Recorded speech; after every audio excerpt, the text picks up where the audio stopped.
Well, Kathleen, it is such a treat for us to have you with us today in our leadership group here at Mission. We've spent the last 3 weeks as a church working through the I Said This, You Heard That content, which, by the way, I have a confession to you. I early on I misquoted the title regularly. I would call it He Said This, She Heard That, which is the way it works in my world. So, but it's been really helpful, and lots of our groups have gone through the content. We've gone through it as our small group, and it's just incredibly valuable, and it's brought a lot of life to our church, and I believe it's strengthening marriages and helping people with parenting. But today, we wanted to talk specifically about leadership.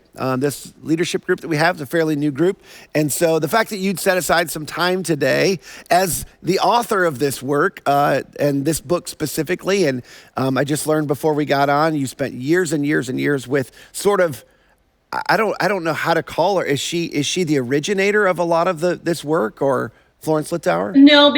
No, Joel, because the work has been around for 2,000 years. Okay. Plus, yeah. What she did was she introduced it to an ability to use it daily and start to give an overview of an understanding. And who we're talking about is Florence Littauer. Yeah, that's great. Well, it's amazing the work that she's done, but also the fact that you studied under her and you've been doing this. This has been your life's work as well in this arena. And to have your expertise today, coaching us, sharing with us a little bit on how the temperaments work in leadership is fantastic. So thanks for being here. Oh, thanks for having me. Anywhere we can spread this message, I think that's a good forum, right? Well, that's great. I would love to jump into our first question. Sure. I would love for you to just start by talking just in general about how you've seen people applying the temperaments in the workplace to add value.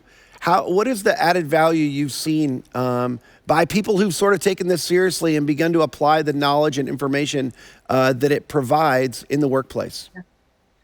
Well, let me start by saying that I have literally in my time, Joel, which has been decades now, I have seen marriages change overnight. I've seen parent-children relationships restored, but I have also seen companies completely do a 180.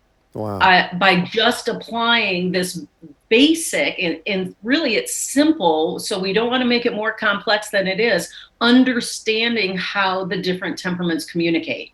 So that's what I do. I teach communication through temperaments and through the verse of Ephesians 4:29. So where I've seen it, when you're looking at the chart of the extrovert, introvert, task people. Yep. So what we have to understand when you're going into a workplace, this foundational chart is priceless because in communication, we misunderstand this chart. For the reds and the yellows who are extroverts, what that means is their thoughts and emotions go outward.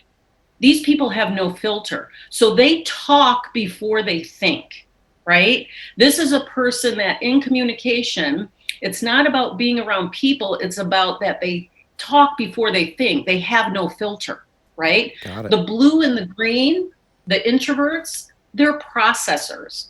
So that means they think before they talk. So just knowing those two things going into a work environment are going to change how you talk to those groups of people. Yeah. Then you have the task, the red and the blue. They want production. They want to accomplish something. They're going to pick a task over a person. Where the yellow and the green want harmony, relationships. They're going to watch out for the team. And the reason this is foundationally important is think of the people that you even work with, Joel, that are green. Yep. Now you know they're an introvert, they're a processor that likes to be around people. So that's why, especially in communication, this foundation is crucial. Yeah. So then when most companies do some kind of assessment, most of the time they're personality assessments, but if they would do a temperament assessment, they're going to find out that you have a dominant and a secondary. And when we're looking at that chart, they're going to be horizontal or vertical, usually not diagonal when you're talking about temperament, right? So when you're thinking about all that, and then you're thinking about how each temperament speaks differently, and I know you spoke about that, how the yellows speak people and fun, the Yep. reds are power and control, the blues are perfection, right, in Yep. order, Yep. and the green is calm and harmony, Yep. right? Knowing that right then, now you're going into an office, and right immediately you're going to be thinking, okay, I know I have 2 blues on my team. They speak the language of perfection and order, right? They are processors. So I'm going to want to give them all the details they need to accomplish their goal and be successful. Yeah. So you already know how you have to talk or lead or coach them is going to be different, Yeah. right? Yeah. So tell me, let me dial back just a second. Because you mentioned something. I bet you most people don't know the difference between a personality and temperament assessment. And I would love to know, personality being Myers-Briggs or a DISC or a Strengths Finder or a Right Path or something like that, which are commonly used in organizations. What's the difference between a personality assessment, a temperament assessment, and how would you utilize those differently? Well, again, all those are good tools, and they're all rooted from the temperament. Right. So if you just think about it for a second, if you know the temperament, it's going to make all those personality assessments, even love languages, it's going to make it all more workable as a tool, right? Gotcha. The problem that some people run into in companies, and even the CIA uses them, which I love, but where there's going to be an obstacle is, remember, personality is always evolving. Right. So, if you've had one job or you've had 10 jobs, if you've been a manager or not been a manager, all that's going to play a part in your personality, but it's going to be motivated by your temperament. So if companies would know temperament is unchangeable. And right then they're going to understand why people make the decisions they make or why their behavior, where personality is the what. Got it. So I would encourage businesses to do the temperament, and then as weaknesses and strengths are rearing their head, then they can guide, lead, and influence. That's good. Right? That's really good.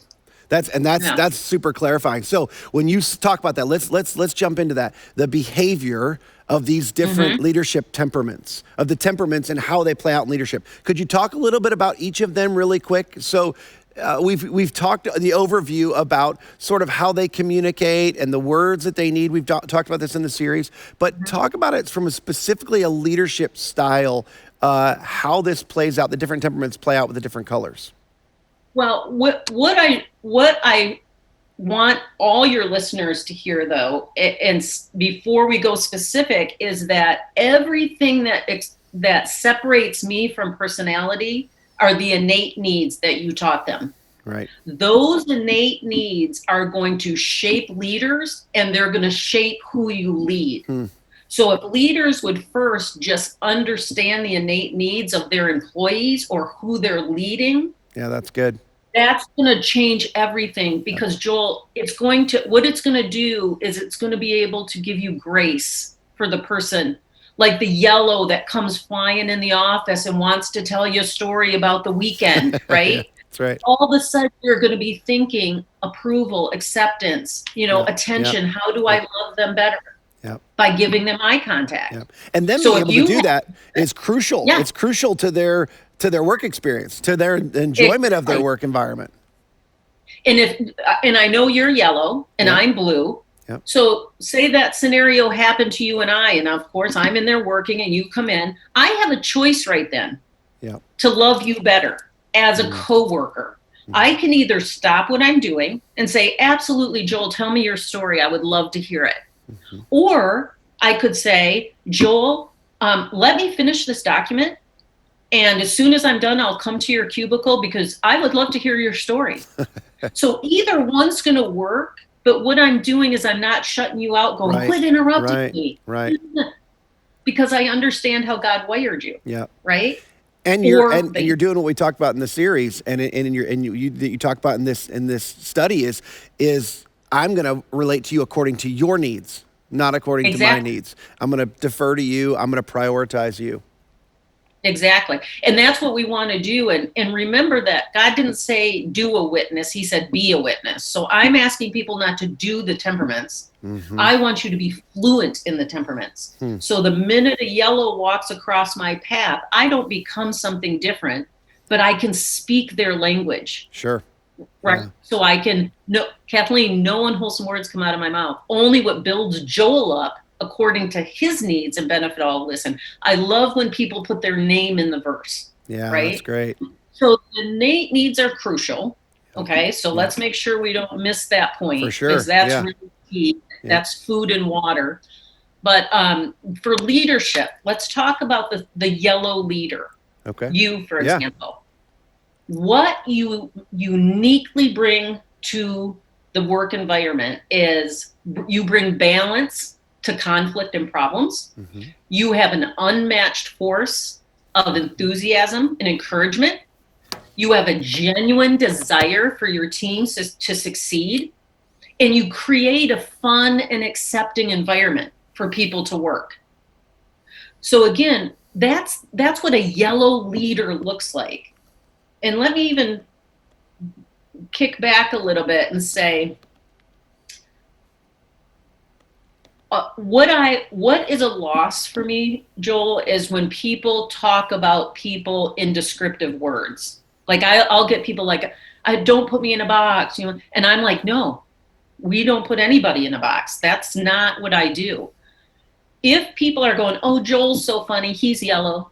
Oh, Kathleen's thoughtful, she's blue. That's a loss for me. Okay. Because when you are in your strengths, you can be anything. Every temperament can be a good leader. Every temperament can be funny. Every temperament can be thoughtful or kind, right? Because when you're looking at that chart of the temperaments, the one thing that all the temperaments share is selfishness. And that's what's going to keep us in our weaknesses. But Jesus was the strengths of all the temperaments. So when we're striving to be the design he created us to be, and we're striving to be Christ-like, all the temperaments can be good leaders. They all bring something very unique to their position. That's good. Yeah. So let's talk about the red leaders. Yeah. They're visionaries, okay? They keep things moving towards accomplishments. They train, they guide, they encourage their teams. They are not afraid of difficult work. In fact, they look at it as a challenge, right? Mm-hmm. And they're productive and they lead by example. So this is a different kind of leader. You have any of those in your organization? Oh yeah. Yeah, I have a couple of those on my management team. So they push me. They push me regularly, and it is good because when we face challenges, it's nice to have those people in the room because they're sort of fearless. They're ready to take on the challenge, and it's like, what do we need to do? Let's roll up our sleeves and let's get to work. And that's refreshing. Yeah, and when you're talking about the innate needs, that's why I have people, and it's in the book, which I love you said that. I said this, you heard that, and you were saying it. I said this, she heard that. What I like people to do with the cover of the book is I like them to flip it. What does Joel need to hear so I know what to say? So you just flip the cover of the book, right? So when you're talking about the innate needs with the reds in leadership, one of the things that we want to know, that's why they're so important, sense of control. Most people think that red leaders want control. And if you look at the definition that's in the book, it does not say that. It says they want everybody pulling their weight and doing what they're supposed to do. Because if people aren't doing that, they'll step in and take charge. That's what they're wired for. Yeah. But what a good red leader wants to see is everybody doing what they're supposed to do, and so that he can help build them and encourage them and make them good leaders. Yeah, which is actually in a different sense, a different type of sense of control, as opposed to me grabbing and gaining control. It's sort of there is a sense of a controlled environment, because everybody's doing what they're supposed to be doing, carrying their weight, functioning in their roles. Which, not to take too far of a tangent, but I just got to thinking, if you have people that are functioning in roles, if you have task-oriented people functioning in roles that are very people-oriented, maybe leading a big group of volunteers, that could feel for a red like things are out of control in that environment, because you've got somebody who's working outside their innate wiring. Exactly. Bingo, you're hitting the nail on the head. Yeah. And sometimes those scenarios are what happens when only a personality assessment is taken. Yeah. So that's why we want to know the core motivators and what do those innate needs really mean. Because then you're allowing that red leader to delegate well, to encourage, to excel in emergencies, all of the strengths of a red, and not taking charge when they don't want to and becoming bossy and impatient and intolerant, right? Yeah. So the blue leader, this is somebody who is, they're detailed and they're empathetic in their understanding of who they lead. There's a deep understanding and detailed connection there. They harmonize interpersonal relationships into productivity, if that makes sense. Like, they understand, and through their sincere understanding, they can make people very productive. Wow. And here's the one I love to tell about blue leaders, is they are creative. And so because of that, they're fantastic out-of-the-box problem solvers. See, the blue leaders do not get a lot of credit. Like when you're talking about blues, and again, if people have taken a lot of personality assessments, they get stuck in the melancholy person just being logical or analytical, or, this is a person that's just going to do data stuff or be an accountant. Yeah. Not true. Yeah. Michelangelo, Leonardo da Vinci, all these artistic, musical, literature people were all blue. So there's a side of a blue leader that doesn't always get to shine, and that's when they're creative and out-of-the-box thinkers.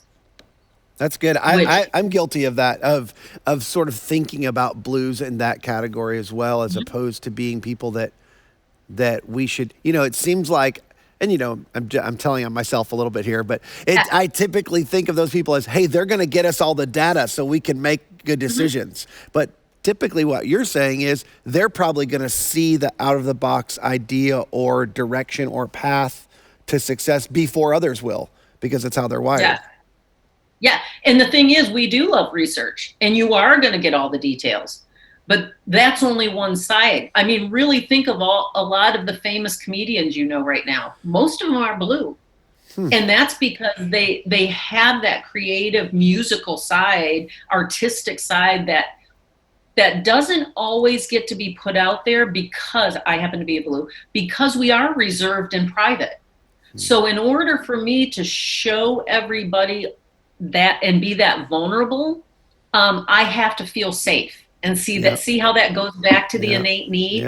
I have to trust my surroundings. I have to trust you as a boss. I have to trust my team that they're not going to turn around and throw me under the bus or embarrass me or. Do you see? Yeah. I had to learn this in my own home, because my wife is blue, and early on, in being a yellow, early on when I tell people this all the time, when we got married.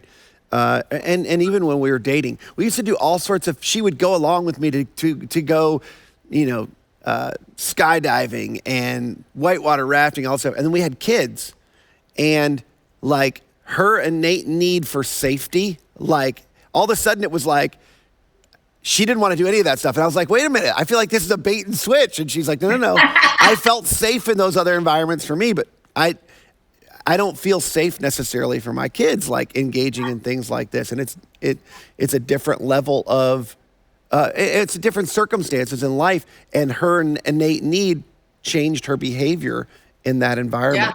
Yeah. So anyway. And what happens a lot in marriage is that when you're dating, you're throwing all your strengths on the table. You know, that's how you won her over, right? Yep. But then we get married. And in scripture, it says marriage will have trials, right? Because then we can become content. And sometimes the weaknesses start to rear their head. Yeah. So, at that point, we want to say, this innate need, am I filling it with my weaknesses because I'm worried and doubtful? Or am I filling it with my strengths? Yeah. And am I leaning into the spouse that God gave me? Yeah. But that's a marriage conference. We'll do that one later. That's a fascinating conversation. It's funny because just one more side of that. I was talking with a guy again last week about marriage, and he was saying that they've had some trouble and how they didn't have these challenges early in their marriage, and my first thought that came to my mind was, well, probably some of that had to do with when you're first trying to sort of win them over in the beginning, you're thinking all about their needs anyway. So innately, you're getting to know them and you're prioritizing their needs. You get married and now it's like we all have the proclivity towards selfishness. And so now I'm functioning more with my needs in mind than their needs in mind. And that, so anyway, we had a really fascinating conversation about that thing. Even to the point where, I'm going to start to change my spouse to be more like me. Right. And then I go to the counselor and I'm like, he isn't fun anymore. Or she isn't this anymore. Yep. So literally, let's end with this.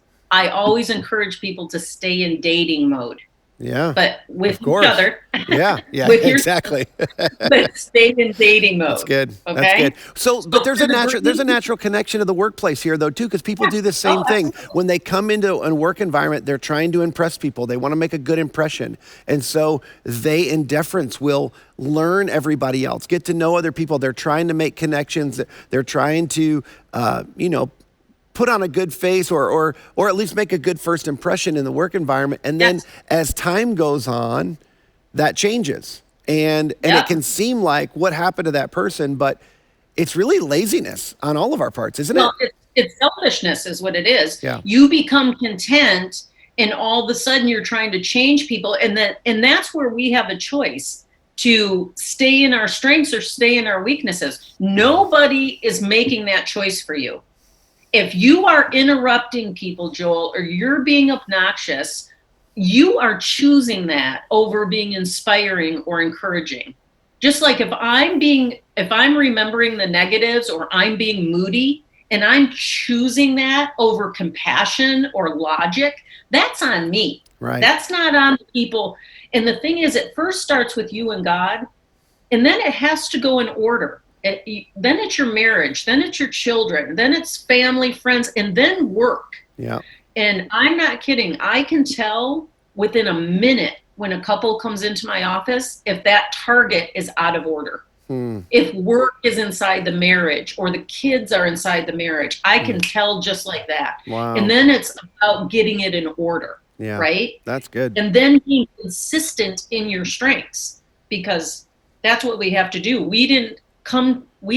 Jesus didn't come to be selfish. He came to serve and not be served. That's right. So we have to move that selfishness over to servitude. Yeah. So start at home. Yeah. Every morning I say, help me fill Brad's innate needs better today than I did yesterday. Wow, that's a great And prayer. then if I start there, then it goes out into the target. I love then that. I'm a better mom. Then I'm a better friend. Then I'm a better employee or leader. Right? That's great. So that's so great. Let's talk to the green leader. Yeah, let's talk. This person is just fantastic. This person, and this is a person that people go, oh, really? Can greens lead? Greens are actually the best leader of people. Where again, the red may be the innate wired leader of tasks. Greens, hands down, the best leader of people. They provide a great support system. They know that people need space to work. They're flexible. They focus their care more on the people and process than the end result. They are truly, truly interested in the people that are under them. not just what they're producing, but who they are, Wow. right? And honestly, out of all the leaders, the greens probably work smarter than harder. Yeah. Because that's who they are. Yeah. This is the person that if they're interested in it, they're going to know everything about it, and they're going to be experts. And they're going to work smarter than harder. That's good. Definitely. My daughter's a green, and it's interesting because she's and it's interesting because she is a procrastinator. There is some of that comes out in her green, but you're exactly right. When she finds something she's interested in, and and I'll just tell you from a leadership standpoint, I know she's because she's young. She's 11. She's about to be 12.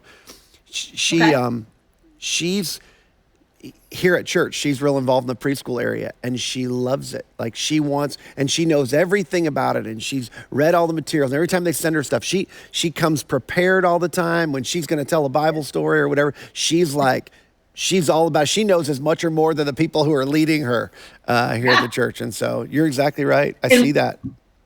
And what I love about her, what I love about children is they're so pure in their temperament until the world starts to tell them different. So I love working with children because they get it. They usually end up being the ones teaching their parents, right? Yeah. And with greens, you're seeing she's interested. Now, if she's not interested, she's going to get hard. It's going to be hard to motivate her. Yeah. But it's just teaching her to be interested in something else. Yeah, but if you teach her to be interested in maybe the relationship with you or a sibling, and you change what she's interested in. Hey, if you get this homework done, then you and I get to go XYZ. Yeah. Maybe she loves going karting with you or something. Yeah. That's her interest is you. So she's going to get this done in order to do that. That's good. So. That's good, helpful parent. Now we're parenting. Yeah, that's right. We can take this in any direction we want. Okay, so we've kind of gone through the different leaders. I want to, just for a couple of minutes, for our leaders who are here, I would love for you to talk specifically, if there's an Achilles heel, if you will, for each of the leadership styles, could the temperaments, could you talk about what that is for each of the colors? Something like if there's something that you need to really be aware of that's different for each of the temperaments, what would that be? Well, let's start off with first saying what is uniquely different about each temperament, because there's one thing that the temperament owns that no other temperament has. So for example, what the yellows own that nobody else owns is their ability to see the best in people first and the best in circumstances first. I'm certainly not wired for that at all. So we have to honor that they're very good at that. Yeah. So what is going to keep them, or where they're going to have a weakness, really depends on their own wiring, like what's their secondary, what's their life experience, because it's going to be one of their weaknesses. And here's the thing, you have a whole line of weaknesses and a whole line of strengths. God was very intentional, Joel, very intentional. He gave us weaknesses so we would know our strengths. Like we know loud because we know quiet, we know light because we know dark, right? The only way you know you're really inspiring and encouraging is because you know you are a compulsive talker, or that you interrupt, or that you can be obnoxious, right? Yeah. So right then, whatever weakness you're allowing to rear its head is what's going to make you a weak leader. Okay. So say you're a compulsive talker and you just do not stop and listen to people, and you're not listening to the blue that doesn't have the details, or you're not listening, or you're not even listening to the greens when they do speak, because they don't speak very often, right? Or you're not taking it seriously. That's going to drive a red crazy. So it's whatever weaknesses you have that you are allowing to get too big.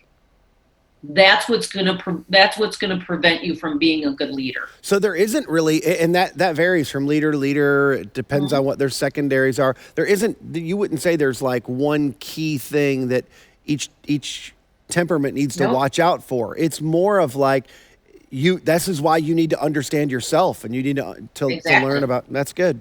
Yeah. That's really because helpful. another yellow leader might have another weakness that they struggle with, different than yours, Yeah. which Yeah. will be the demise of Yeah. them, right? Yeah. So let's end each one by saying that what the yellow temperament wants all the other ones to know is that they are intelligent. And when it's necessary or when it's serious, they are going to show up. Because again, if you have an unhealthy red or an unhealthy blue and they're going, that guy never takes anything serious, he's always joking around, blah, blah, blah. What you as a yellow want your team to know is that you're a smart guy. And when necessary, you're going to show up. That's good. All right, let's go to red. The red is unique in that they're visionaries. These people can see and achieve goals like nobody else. So again, the weakness that could come from them is if they're, instead of being that visionary and that dynamic leader setting an example or delegating well, if they've let their impatience or their intolerance or their control get too big, that's going to be their demise. They have to know what weaknesses can rear their head, right? And what the red people want you to know is that even though they talk like they're shooting orders sometimes, it almost sounds like a command, right? Yeah. That's just how the reds talk. They're very concise, like just do it, get it done, meet me there, right? What they want you to know is they've thought about it. They're not just shooting orders willy-nilly. They've thought about the process, and we have to give them an honor that they've thought about it, right? That's good. So for the blue, this is a person that I grew up hearing, why are you always pointing out the negatives? Really what we own and what we're fantastic at, and you actually touched on it a little bit ago, we are uniquely wired to anticipate obstacles. We can creatively problem solve. Where a red sees from A to B, I see every obstacle from A to B. So again, if we're working together and a red leans into a blue, they're going to be victorious. Yeah. Because I'm going to tell that red every obstacle I see to their victory, right? That's good. And instead of going, no, just forget it, let's just get it done. The blue will just step back going, they're going to run right into that door, and they'll let them do it. Yeah. Because they just didn't listen. And I imagine the red sees the blue as you're my obstacle. Like you're not pointing out obstacles. You're my obstacle. Why are you bringing up all this stuff that's keeping me from getting to where I want to go? And that's exactly what I've heard in my lifetime. And that's again where the innate need comes in of sensitivity for a blue. Yeah. It doesn't mean that I'm emotionally sensitive. It literally says in the book, I just want to be understood. I'm saying if you look at these obstacles, you will be better off, right? And so then is that what the blue is? For the yellow and the red, you kind of concluded with, this is what they want everyone else to know. What is that for the blue? The blues is very unique. What we want everyone else to know is that we want to feel like we belong. We want to feel like we're thought of enough to be invited. Because really, most blues feel odd. We feel like a square peg going into a round hole. So if I knew I was included on the team, or I belonged to a team, or I was thought of as part of the group, that's what blues want everybody to know. That's good. Is they can easily feel left out, right? The green, this is somebody, Joel, who is unmatched in their ability to be calm in the midst of chaos. This is a leader that the building could be exploding and they would be calm. And this is so great because that calmness will pull down the yellow and the red, right? And it will keep such harmony. But again, if they're in their weakness, if they're being unenthusiastic or uninterested or not moving fast or sluggish, that can take a team right down into quicksand. Yeah. right? Yeah, of course. But what they want you to know is they have great opinions and ideas if you will just ask them. So with their innate needs, it goes back and forth because respect is an innate need of agreeing. So what your daughter, how you could love her better today is asking for her opinion or idea. That's how we can love greens better with respect. So with a green in leadership, it's a little bit of a 50-50. It's them learning to advocate for themselves and us asking for their opinions or ideas. Trying to draw it out. Do you see? Yeah. So again, a kind and great leader of people. That's really great. That's really great. So, so give me a little bit. I have to, for our time's sake, I have to wrap up. But Okay. so tell me this though. If you were going to give us some instructions about where we should go from here for leaders who are really interested, and they're interested in beginning to not just introduce, but integrate some of this temperament work and making it natural, common language in their workplace. What are some key tips and steps that you would say are necessary for them to begin to do that? Well, let me tell you that people will ask me that exact thing, like, how do I become fluent? How do I do that? I am not a rocket scientist, but the reason that I am fluent in the temperaments is because I talk about temperaments all day long for 30 years. So we have to immerse ourselves in it. So it literally, as any leader, it starts with you. Yeah. You have to watch your self-talk. Words become thoughts, thoughts become action. Are you living out of your strengths? So that you even have something to give anybody. You can't give what you don't have. Right. So as a leader, it starts with you. And then it starts with the ability of having the people around you understand their temperaments. Yep. So that when you talk to them, even you and I, when you talk, I hear. And when I talk, you hear. If we don't address this gray area, we are going to have a hard time getting things accomplished. That's right. But if we can eliminate the gray area, by understanding your own strengths and weaknesses, me having grace with you with your strengths and weaknesses, and always thinking about the innate needs and applying them. Use the words. You say the words. Gosh, Joel, I really want to give you some attention on this. Or, hey, you're a great boss. I want to be loyal to you. And just start becoming fluent. Yeah, that's good. It's going to do three things. You got to initiate the pause. The words you use are the words you choose. So you have to pause before. Remember in Ephesians 4:29, it says, do not let. That's where the pause comes out. It's our choice. And then once you know the temperament, it allows you to show grace. So you can help somebody by building them up according to their needs. And then you can celebrate the differences. Joel, your strengths are not my strengths. God designed you perfectly in your temperament. And I want to honor and celebrate that. And that makes a great work environment. So just in recap, as a leader, if I'm leading an organization or a team and I want to be in I need to become fluent myself first. I need to immerse myself in this. I need to understand it for myself, understand my team, and then taking this sort of three-step process, I need to begin to put this into practice where I'm going to pause, I'm going to show grace, I'm going to celebrate differences. And then as I begin to share some of this information with the team or bring other people around, help them understand, using that, making that common language amongst our team is the way in which we see when those gaps happen and how we close them, how we communicate better.